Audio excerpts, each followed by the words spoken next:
We're at the Sandton Convention Centre for Design Joburg 2019 with Candice Berman Gallery, featuring the artist Stewart with the anxiolytic effect.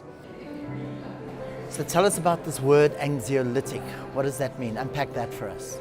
So an anxiolytic is usually a drug or a substance that reduces anxiety. So I started thinking about what heals us as people, and what heals me as a person is making art. It's like an anxiolytic effect that making art has on me as well.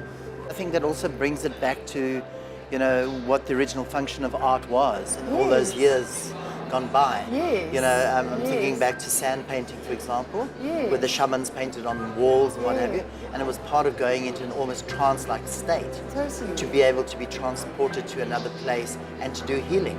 And they healed the community by those actions. So it's got a similar kind of feel to it as well. And I think that our job as artists often is to take what is out there in the periphery of the world and to bring it back and to bring it down for people to look at and examine, And to me, the idea of depression and anxiety, it's hidden.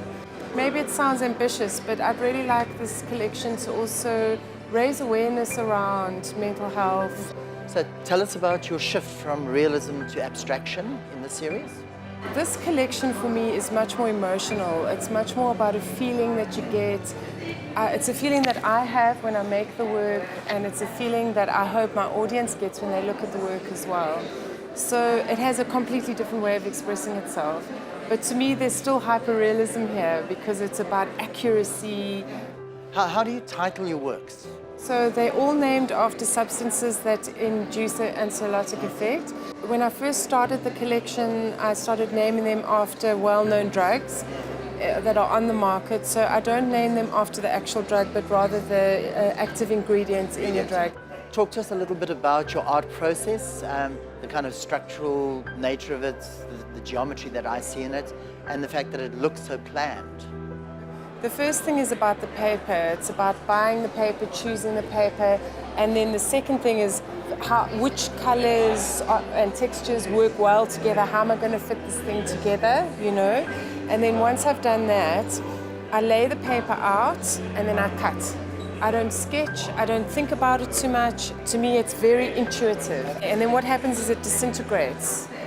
And then you reassemble. And then I reassemble. So I will have a complete painting. This work behind me here it was a complete painting, and I quite enjoy the act of destroying what I've made. In order to create. Yes.